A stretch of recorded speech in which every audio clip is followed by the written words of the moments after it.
Good evening. Welcome to the big story. I'm Regina Lay. I'm Riza Diaz. And I'm Shawn Yao. Tonight's big stories: House lawmakers uncover more irregularities in the acknowledgement receipt submitted by the Office of the Vice President. It also comes up that one of her officers had withdrawn hundreds of millions in confidential funds and stashed them in duffel bags. Now, while the House hearing was on, Vice President Sara Duterte distanced herself from the issue, saying she's never seen that acknowledgement receipts in question and that those did not go through her.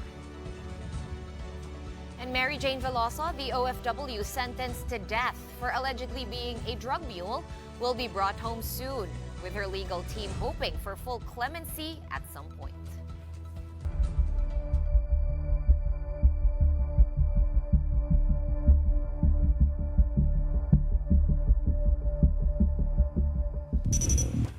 Hours and counting now for the good government's sixth hearing. I know we're smiling knowingly because we've been listening to the whole thing.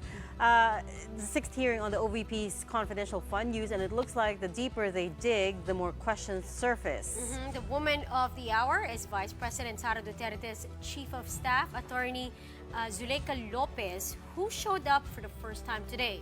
Now, she had just arrived back from the United States to attend to a sick relative. The problem is, the lawmakers could not get much out of her either. They also flagged more irregularities in the acknowledgement receipts, as well as in how the confidential funds were withdrawn. Marian Enriquez with a big story tonight. Last year, when both agencies were still led by Vice President Sara Duterte, the OVP and Education Department submitted more than 4,000 receipts to the Commission on Audit to document how Duterte's confidential funds were spent. But in parsing through this, members of the Good Government Committee saw red flags everywhere. In previous hearings, they discovered thousands of pesos disbursed to one Mary Grace Piatos. Lawmakers believe this is not a real person and even offered a 1 million peso reward to anyone who can provide information about this character. Now, another mystery name came up: Kokoy Villamin. This individual signed acknowledgement receipts for both the OVP and DepEd in very different strokes, two signatures coming from one person, real or otherwise. It begs us the question, gaano kalala yung pag-aabuso dito sa office confidential funds? I think we have just started unearthing all of these problems and all of the questionable acknowledgement receipts. I think this is just the tip of the iceberg, Mr. Chair. If we go deeper into this, mukhang widespread po ang nangyaring pag-aabuso sa pondo po ng ating gobyerno. More questions were raised over the role of the Special Disbursing Officers or SDOs and how they handled the funds of Sara Duterte's agencies. These officers are the only ones authorized to receive and handle confidential funds. DepEd SDO Edward Fajardo supposedly distributed 37.5 million pesos in confidential funds, a part of which was disbursed in 26 provinces in just one day. In Pasig po na in cash, and immediately the next day, he traveled to these 7 places and had these 7 ARs. Did this not raise a red flag of the impossibility of this occurring? Let's give him a helicopter. I don't think he'll do that in one day. So it really raises a question. How did SDO Fajardo certify and say that he personally disbursed this? And how about the OVP's SDO Gina Acosta, who supposedly withdrew 500 million pesos in confidential funds from Land Bank and stuffed them all into duffel bags? Acosta allegedly made withdrawals of 125 million pesos each between December 2022 and the first 3 quarters of 2023. Meantime, Duterte's Chief of Staff, Attorney Zuleika Lopez, finally showed up to the hearing, but she claims no knowledge of how the Vice President spent her confidential funds. Lopez insisted that she had no idea about the disbursement, liquidation, and use of any of the confidential funds. Lopez's assistant, Lemuel Ortoño, was also still a no-show and was cited in contempt a second time. For News 5, I'm Marian Enriquez. We are One News. At a press conference this afternoon while the hearing was ongoing, Vice President Sara Duterte distanced herself from the questionable receipts. I have no comment on that, no, because I've not seen the acknowledgement receipt na kanila na sinasabi, because basically lahat ng mga documents hindi siya dumadaan sa akin, dumidiretso siya sa SDO and sinasubmit siya sa ICFAO, yung office ng COA na gumagawa ng audit ng confidential funds.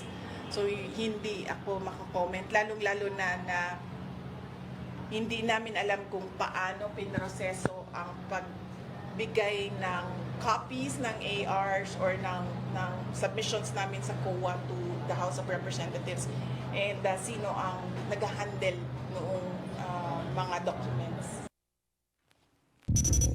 Again, SDO stands for Special Disbursing Officer, which was Gina Acosta, one of 4 OVP officials who have yet to show up to the House hearings. These 4 will face criminal and administrative charges if they continue defying the invitations and subpoenas, according to Good Government Committee Chair Joel Chua. Witnesses have repeatedly told House lawmakers that it's only Vice President Duterte, Acosta, and OVP Chief of Staff Zuleika Lopez who have direct knowledge of how the secret funds were spent. But at today's press con, Duterte also said she was unaware of how the receipts were processed and submitted to the House of Representatives. She also defended the absence of Acosta, who was repeatedly begged off from the hearings, citing preparations for the 89th anniversary of the OVP. Alam naman ng lahat na it's the 89th anniversary of the Office of the Vice President, and hindi lang Caraga ang merong activities in relation to the anniversary, no. In fact, sa susunod na araw nasa Bukidnon kami for Southern Mindanao, Central Mindanao, and then nasa Lanao del Sur kami for Western Mindanao, and then for BARM, and then nasa Isabela City kami for Western Mindanao, and then meron din kami sa Cebu, meron din kami sa Leyte, meron din kami sa Ifugao. All these were planned and prepared last year. The other big news today, Mary Jane Veloso, the Filipina who's been on death row for 14 years in Indonesia, is coming home. That was confirmed by President Bongbong Marcos himself. There's no confirmed date yet for her return, but we know now that this was, a product of over a decade of diplomacy and consultations with the government of Indonesia with the goal of delaying her execution long enough to reach an agreement. He says this outcome is a reflection of the depth of our nation's partnership with Indonesia, united in a shared commitment to justice and compassion. President Marcos went on to say while Veloso was held accountable under Indonesian law, she remains a victim of her circumstances. The Department of Foreign Affairs also said Indonesia didn't ask for anything in exchange for Veloso. They have not asked for quid pro quo or anything, prisoner exchange, nothing po. Remember, they've always been gracious to us, but of course, in the future, if they may, then certainly the Philippines will remember this gesture on the part of Indonesia. However, it doesn't mean Veloso will be freed upon her return to the Philippines. According to the Department of Justice, she needs to continue her prison term here. NBI operatives will fetch her when she comes back and bring her to either the New Bilibid prison or the Correctional Institute for Women. The legal custody would be Indonesia's because we are asked to respect their laws and jurisprudence, but the physical custody will be with the Philippines. Still, there's hope as the next meeting between the Philippines and Indonesia will discuss the possible granting of clemency for Mary Jane. This is also her legal team's appeal to the government. Pinakamaganda yan, bago pa ilipad si Mary Jane, magdeklara na kagad si Presidente Marcos Jr. ng clemencia, no? Kaya hindi na siya kailangan na ituloy sa anumang piitan. Mami naman na yun talaga, may-ari talaga siya, biktima lang. Siguro naman po, tama naman na po yung maglalabing 5 taon din siya sa kulong na naghihirap at napakatanda doon. Just who is Mary Jane Veloso and why was she jailed in the first place? Let's take a quick look back at the case. Mary Jane Veloso started off as an OFW, a domestic worker in Dubai in 2009. But she did not finish her contract and left after only 10 months because her employer allegedly tried to rape her. Veloso's friend, Maria Cristina Serio, offered her a similar job in Malaysia. They both flew to Malaysia, but there, Serio told Veloso that the job was no longer available. Serio then sent Veloso to Indonesia for what she said was going to be a 7-day holiday, after which Veloso could return to Malaysia for employment. But at the Yogyakarta airport, Veloso was arrested after 2.6 kilos of heroin was found in the lining of the suitcase that Serio allegedly had her bring. Veloso was charged with drug trafficking, which in Indonesia is punishable by death. In 2015, just as her 8 fellow convicts get executed, Veloso's recruiter Serio turned herself in to Philippine authorities, prompting then-President Noynoy Aquino to make a last-minute appeal to former Indonesian President Joko Widodo, who had previously rejected the request for clemency. The DFA said it was Aquino's appeal that saved Veloso. In 2016, an Indonesian article mentioned former President Rodrigo Duterte giving the go signal to execute Veloso. Mary Jane's camp appealed to the former president to help her testify against her recruiter, albeit this was done 2 years later. In 2022, President Bongbong Marcos promised to discuss Veloso's case during his state visit to Indonesia. And finally, just this January, the Philippine government got a commitment from Indonesia to revisit Veloso's case. Just a slight correction before we move on. You're right, that should have been 2010. She had gone to Dubai to work as a domestic worker, but did not finish her contract in 2010, not 2019. So we got the graphics right, but the script was off. Sorry about that. I thought it was 2009 because I remember the case breaking. 2010 is when she left the Dubai employer. Well, up next, the city of Los Angeles passes an ordinance which will protect undocumented immigrants from President-elect Donald Trump's crackdown. The details when the big story returns.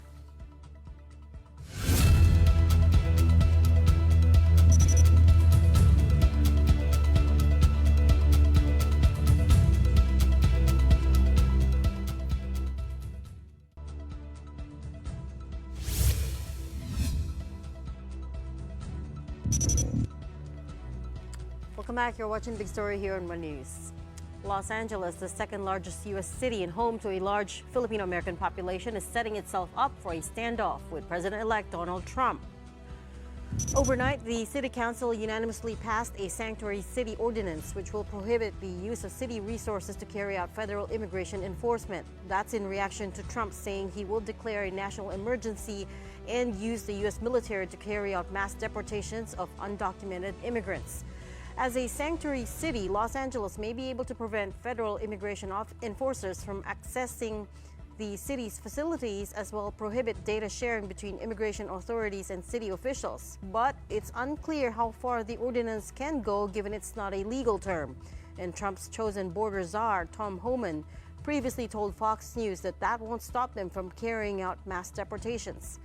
Los Angeles is home to some 1.3 million migrants, though it's also not clear how many remain undocumented.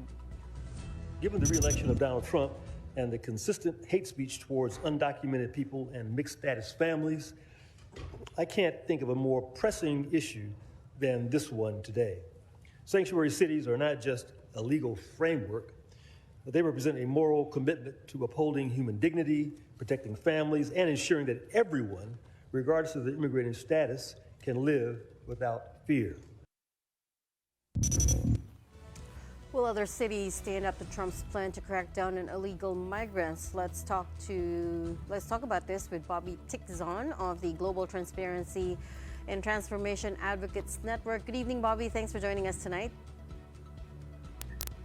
Yeah, thank you for inviting me. I've been watching your show almost regularly in the States, and it's quite a surprise that I was invited. I hope I can answer your questions satisfactorily. Well, thank you for tuning in every night.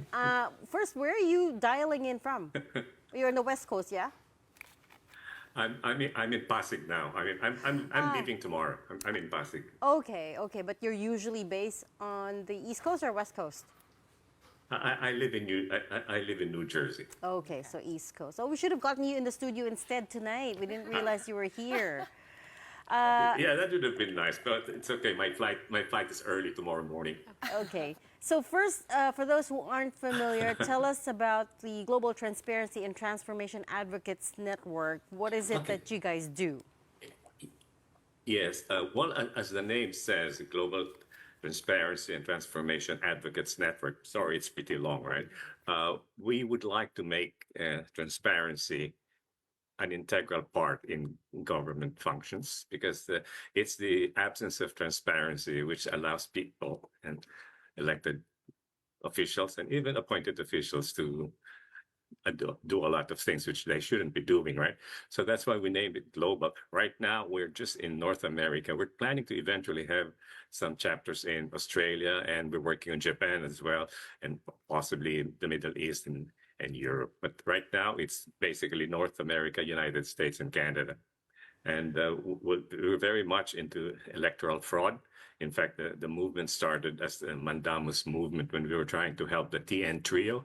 Everybody knows General Rio, Gus Lagman, and yes, and it's Franklin Isaac. Okay, so it started as helping them, the TN trio, come out with their findings and make sure that people learn of how the 2022 presidential elections had been rigged. But right now we're going beyond electoral fraud, and that's the reason I'm here to find out how this new presidency coming up in the States will affect the Philippines in so many areas, not just immigration. The one you were showing just a while ago was an immigration. That's also a concern, although my state is not one of those which has a lot of Filipino immigrants, but still, it's going to be, if the promise of the guy coming in is really fulfilled, it's going to be a nationwide effort. So I just don't know how they can do it because the logistics is not that simple. And then, of course, finance and economics, which is basically my line, how the Philippines is going to be affected. And the other one would be insecurity. So again, as I said, I hope I'll be able to answer your questions. Well, Bobby, you actually guested on our sister program, StoryCon. That's when I first saw you. I also watched you there. And you did say that the Trump win would have catastrophic effects. I'm not sure if you used exactly the word catastrophic, but would have a big effect. It was a hyperbolic word. Sure. Not just on the Philippines, but on the rest of the world. So what are your initial thoughts, and where are you seeing the biggest changes that are most felt? Like which area specifically? Okay. Immigration? Well, let's put it this way. The guy is transactional, okay? And I was explaining to some people who I was talking with earlier today, there's nothing wrong with being transactional as long as one is fair, okay? We all know about the fairness of the guy, right? I mean, so regarding the Philippines, again, right now, we're in this midst of a battle with the giant who's trying to grab our seas, not only our seas, grab the country, in effect, right? When we know about the POGOs and all of these things. So if push comes to shove, will the U.S. help us? Will the MDT, will the invocation of the MDT be respected? Those are things, right? Then something more important than that is the America First. There's nothing wrong with America First, but then it has to be done fairly. Now, how will that impact our exports? In fact, now that the Philippine peso has plummeted, again, it's an knee-jerk reaction. I don't think it's going to last. Right? Although we do know that since his victory, the peso has come down. Okay, now how long will it continue to come down? Will the seasonal factor of Christmas bringing in a lot of foreign currency mitigate the effect of the Trump presidency? That we don't know. But again, the impact of his presidency, not only in Asia, not only in the Philippines, but poor Zelensky must be so worried now, that Ukraine must be very, very worried. And then you add what's happening in Gaza. I really don't know. We are we are in uncharted territory. That's what I'd like to say. This is uncharted. We've never experienced this. And so, yeah, you can talk to a lot of people, a lot of experts, so-called, but then at the end of the day, we just have to wait what the guy does and then find out whether in our analysis we've come up with something to react correctly to what he does. Okay. Uncharted, you say, and yet, from what we hear, a lot of the Filipinos in America voted for Donald Trump. Perhaps not in your state, but the rest of the map, it's pretty red. Give us a better sense of what kind of conversations are going on there. In a personal capacity, let me tell you that I couldn't fathom that Filipinos would be voting for him. In fact, there have been some Filipino priests who have been telling their parishioners to vote for him. And it's sad to think that you would decide on who the president of the most powerful country in the world is based on a singular criteria, abortion. Okay. They think that the guy is anti-abortion and his opponent is pro-abortion, which is not true. The Democrats are not pro-abortion. They're pro-choice. Abortion is limited to exceptional cases. Sometimes I get so frustrated and even emotional that I would ask point blank, if your daughter had been raped and your daughter, unfortunately, is carrying a fetus which is not viable, what would you do? When you ask them questions like that, they really can't answer. So the point which makes me very sad is a lot of Fakababayans have been gaslighted, They've been blindsided. And they have contributed to the victory of Trump. Now, of course, it's not only Asians and Filipinos, even Latinos, even African Americans voted for him. I really don't know. Even now, it's been 2 weeks, and I'm going back tomorrow, as I said. It's like a nightmare. I'm still waking up from the nightmare.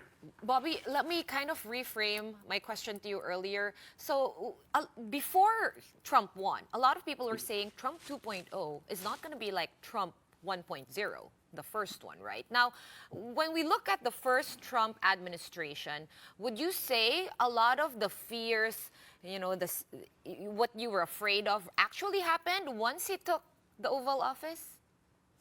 Are you saying that Trump 1.0? Is that your question, 1.0? Yes, the 1.0. Yeah, he tried to, but 1.0 was his first entry, and at that time he had some guardrails. Now the guardrails are gone, so 2.0 will be unfettered for him.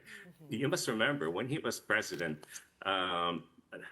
Congress, especially the Senate, was very much against him, right? So there were many things he tried to push which didn't come to fruition. But right now, the Republicans got the White House, got the lower house, got the Senate. And he named 5 Supreme Court justices. What else? Really? And the guy has openly said he would act as a dictator from day one. That's what we would call a super majority here in the Philippines, right? Exactly. Yeah. So again, in answer to your question, Shawn, we are in uncharted territory, and let's just hope that though the guardrails have been taken off, some form of control will still exist. Otherwise, the guy is praising Hitler, for heaven's sake. Do you know that? He's praising Hitler. He said Hitler had done some things good. For you to say that, and yet Americans voted for him. Bobby, on another issue, let's zero in on the Filipino-Americans that are there. What is the mood like, and how is it for them now that they've heard President-elect Donald Trump saying that he's going to use military force for the massive deportation of illegal migrants? First of all, I don't know if he would be able to do that. If you have the chance to read the latest book of Bob Woodward, it's entitled War, W-A-R, War. And in that book, it's a very thick book, but if you only have 5 minutes, read chapter 39. Okay? In chapter 39, the then chairman of the Joint Chiefs of Staff of the Air Force, Navy, Army, Coast Guard, and everything, Mark Milley, he said when he was then serving Trump, he made some arrangement. Of course, he didn't mention how he did it. That's highly confidential. So that in case the guy just went loco and started playing with the nuclear codes, the missiles won't go off. Now he's saying, if the guy has his fingers on the nuclear code and the chairman of the Joint Chiefs of Staff does not do similar to what he did, he said it's very dangerous. When you have someone who's mentally unbalanced, having his fingers in the nuclear code, what can be worse than that, ladies? What can be worse than that? Well, for a lot of people, Bobby, I think a lot of Phil-Ams, especially those who don't have the correct paperwork, or the mga TNTs, as we call them, the illegal ones, I think their worry is that, Donald Trump seems to have delivered on his promise of this massive immigration crackdown. He even has a border czar already. And of course, mixed reviews on that. He's a very familiar face to Americans and I suppose migrants out there. What is the mood like? I'm not sure if you even know anyone who was an illegal migrant over there in the United States. But do you have any anecdotes on how they're feeling? Sure. Yeah, let me tell you, because I still am active as a financial planner. So I help a lot of people plan for their retirement. And long-term care is very expensive in the States. If you get someone to take care of you, a caregiver, you normally have to pay $25 an hour, okay? An hour, $25. So if you need someone for 10 hours a day, so that alone is $250, and you need him for 6 days a week. So that's equivalent to $1,500 a week.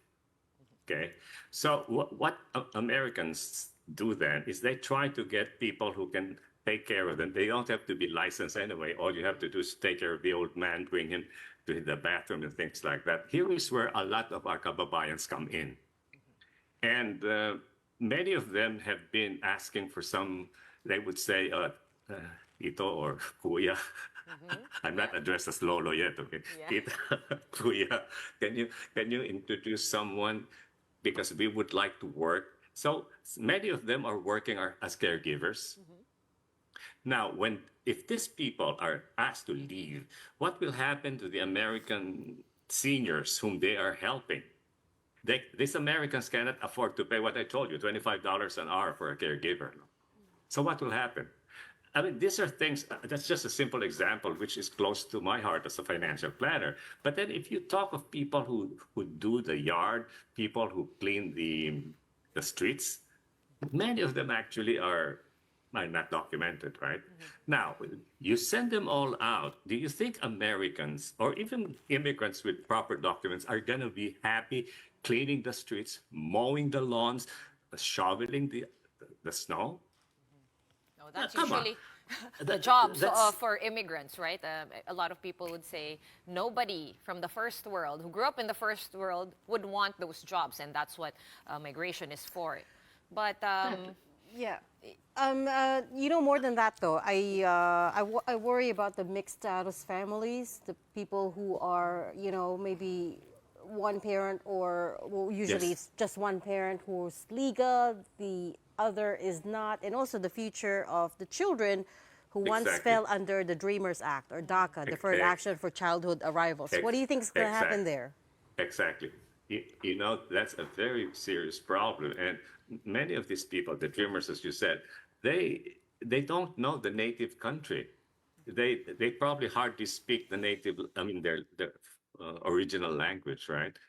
So for them to be kicked out and you ruin families, it's sad that they say that they are for human rights and they won't bat an eyelash to wreck families.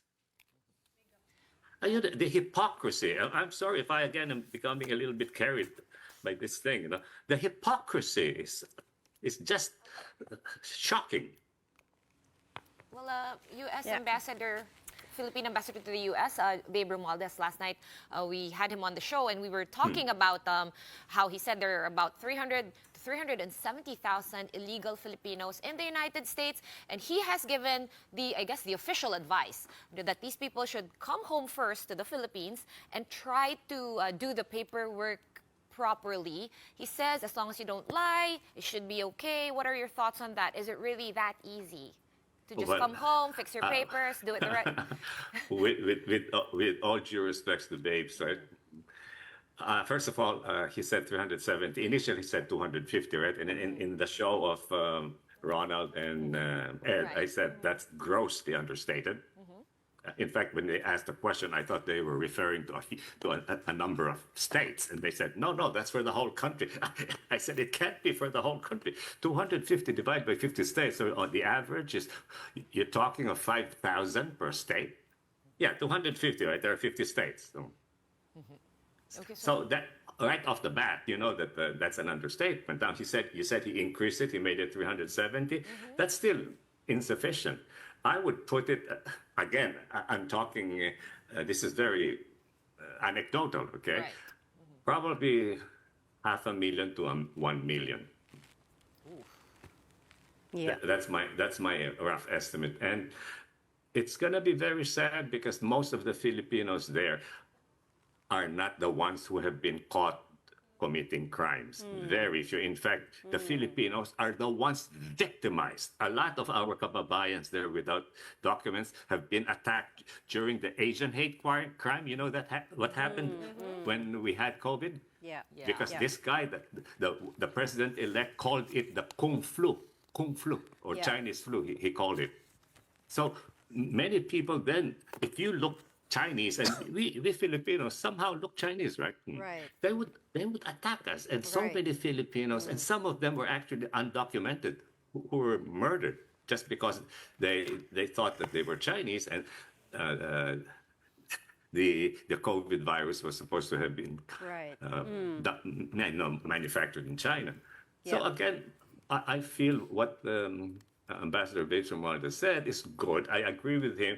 If you are worried that you might be deported, then you better go back to the Philippines and apply. But when he said it's easy, well, he probably has more connection with Washington, D.C. That's where he is, Washington, D.C., right? But I feel it's not that easy, number one. Okay, because of this guy doesn't really want immigration. And hey, let's face it, I won't hesitate to say it in your show. We're not Caucasians. Yeah. Regina, okay, Richie, Shawn, we're not Caucasians, okay? You're right. I say that without any inhibition. And also, you're right. Trump did only mention so far, from what I heard, only Mexicans. He singled out Mexicans on the campaign trail. But unfortunately, Bobby, we've run out of time tonight. We'll pick up this conversation another time. But for now, thanks so much for your time. Bobby Tixon of the Global Transparency and Transformation Advocates Network, a large Philam group in the United States. Up next, we'll be speaking with the Piñas councilor Mark Anthony Santos about the now viral video of him and Senator Cynthia Villar and why he's running for the city's lone congressional seat, well, against Senator Villar. Keep it here on One News.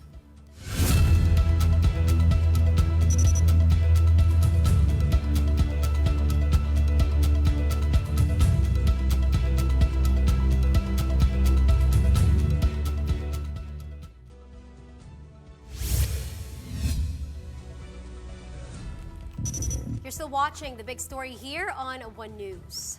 Senator Cynthia Villar has again figured in a video that has gone viral. She was seen approaching Las Piñas councilor Mark Anthony Santos inside a church, briefly having an interaction with him and then leaving. Though the video had no clear audio, Santos later said that she cussed him out. The senator has denied this, saying she was just positioned next to Santos, but admitted that she warned him not to come near her or even try to shake her hand. Vice Mayor April Aguilar-Neri, the niece of Senator Villar, was also there, and she appeared taken aback by Villar's actions and stepped away from the pew, as you can see in the video. Now, this incident reportedly happened inside the Our Lady of Fatima Church in Las Piñas, way back on October 13, 2024, but it was only posted on social media on November 16. Both Villar and Santos are gunning to become representative of the Lone District of Las Piñas in the 2025 midterm elections. And we have with us on the show Las Piñas Councilor Mark Anthony Santos to get his side of what happened inside that church. Good evening, Councilor Mark. Welcome to The Big Story. Good evening, ladies. Okay. Councilor Mark, I'm sure you heard what I just read, our report. I'm sure you've also heard what Senator Villar had to say. What would you have to say about all that? What really happened? Actually, when I watched the statement of Senator Villar, she was saying that magkatabi daw po kami doon sa church. So hindi daw po ako niya sinugod. But if you will check the video, she was sitting on the other side of the pew. Yung bench sa kabila. So, yun po ang nangyari talaga. Hindi po nakita ng video yung una because this is not the first time that we met inside the church. Every time po na nagkakasabay kami, I approach her and greet her. And this time, yung fifth siguro encounter namin ngayon, nung kinamayan ko po siya, sabi niya po sa akin, huwag mo na akong kakamayan kasi sinisiraan mo yung pamilya ko. And then I went back to my seat, and then after sitting down, tumayo po ulit siya, and then sinugod niya po ako. And then doon na po, yun na po, nagulat po yung si Vice Mayor April doon. So kitang-kita naman po yung reaction ni Vice April. So Okay, Councilor, yun po ang nangyari. Councilor, this was Sunday Mass because October 13 was a Sunday. And like you said, fifth encounter nyo na ito. But it's also October 13, right? So ito yung unang Sunday after matapos nung filing ng COCs. We know naman from mga kwento din ng mga ibang politiko na pagtatakbo, usually may usapan yan. You actually know who's gonna run against you. Alam mo naman, no, may mga bubuwit or sometimes it's public knowledge. In your case, may lamat po ba kayo ng pamilya ni Senator Villar or even personally?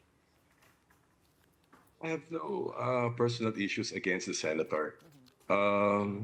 Siguro, it just so happened, when I filed my certificate of candidacy, I questioned her moral authority to lead the city because of the issue doon sa taxes.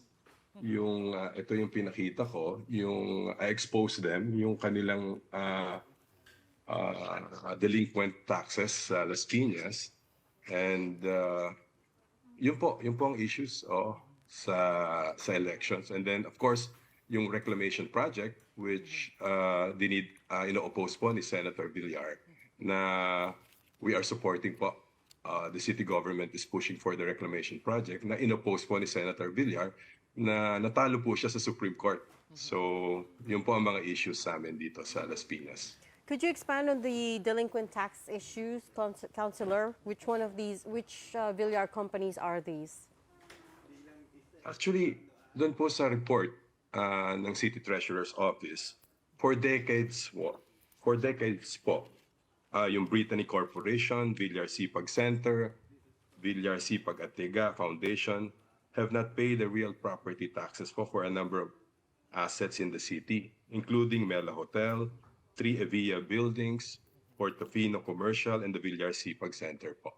So, after giving the notice po from the treasurer, sila po, they wrote a letter to the city government asking for amnesty. Decades po ito, no? Hindi po a year or two lang po ang non-payment of the real property taxes. So, when I questioned her moral authority to lead the city, imagine niyo naman po, pinakamayamang pamilya sa buong Pilipinas, yung mga kumpanya po nila, hindi po nagbabayad ng tamang buwis or hindi nagbabayad at all. For example, after hearing po dun sa City Council, they paid a sum of 151 million pesos po, almost 152 million pesos, doon po sa kanilang delinquencies. And meron pa po silang more than 70 million na hindi binabayaran ngayon. That's why I'm questioning their moral authority to lead the city. Councilor, Imagine niyo po. Sige po, go ahead po. no, Councilor, just going back on that incident sa simbahan, nangyari yon, it happened before the mass began, correct? Kasi naririnig po namin yung lector. So, within the whole mass, di ba, meron pong pagkakataon to give a sign of peace. Well, hindi na po kayo nagkaroon ng encounters, there's no other communication or anything right after that. Actually, it was a concelebrated mass officiated by the Parañaque Diocese Bishop Mercado. And in fact, he witnessed the incident. So he requested for a special blessing sa mga candidates. So tama naman po si Senator Villar na ang sinabi niya sa'yo is, Mark, wag mo akong kamayan, something like that, di ba? Don't say hi to me, don't shake my hand. Is that what she told you? Okay, ano pong sinagot niyo sa kanya nung sinabi niya yon? Actually, nung unang encounter po namin, when I shook her hand, sinabihan niya po ako. Galit na po siya. Galit na po siya. Kaya, ang ginawa ko po, kinamayan ko po yung nephew niya, na counselor din. So I went back to my seat. Ito pong nakikita niyo sa video ngayon, after going back to my seat, tumayo po siya ulit. Tapos sinugod niya po ako doon sa upuan. Kaya po nagulat si Vice April. Oo, makikita niyo sa video yung kanyang niece. Oo, yun po ang nagulat. Oo. Councilor, you're up against, it's going to be an uphill climb for you as you try to aim for the lone congressional seat of the lone district of Las Piñas. The incumbent obviously being the daughter of Senator Villar, that is Camille Villar. I mean, why are you even giving this a shot? What's your platform? What's your agenda? Basically po, I've been city councilor, 7th term ko na pong councilor ngayon. I've been a chief of staff of Mayor Nene Aguilar. And my record will speak for itself po. Number one priority po namin is i-push yung reclamation project. The much needed revenues po for the city, for the pro-poor projects, especially dun sa mga socialized housing projects po natin. There are about 20,000 families po sa Las Piñas na kailangan po ang pabahay. And number one po niyan, pag alam niyo po, naiwan na po kami when it comes to the revenues po. Kasi po yung aming neighboring cities like Pasay, Parañaque, ang average income po nila is between 12 to 15 billion pesos na po. Sa Las Piñas po is only about 3.7 billion. And the sad part about it is hindi po nakakapasok yung mga investment sa amin. And may problema po. Ang hirap po kasi sa isang politiko, pag may conflict of interest po kayo, ang priority niyo po, nakita ko po yan for the last 2 or 3 decades sa Las Piñas. Yung conflict of interest po played a bigger role po sa development ng city namin.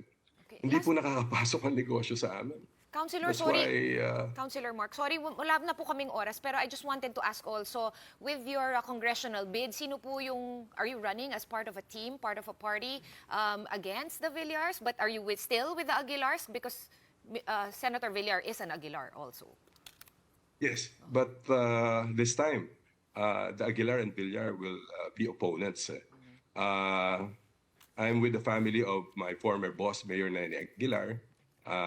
Yung nakita niyo po sa video, yung vice mayor namin is running for mayor. And ang makakalaban po niya, yung first cousin niya rin po. So I'm running with a group of April Aguilar, and si Senator po will be running with her nephew. With her nephew po. So Villar and Aguilar po, magkalaban po. All right, thanks for clearing that up.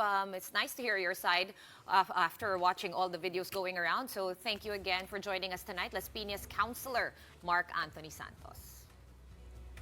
And we have run out of time. That's it for the big story tonight. We are One News, all sides, all the time. Thanks for tuning in. Have a good night.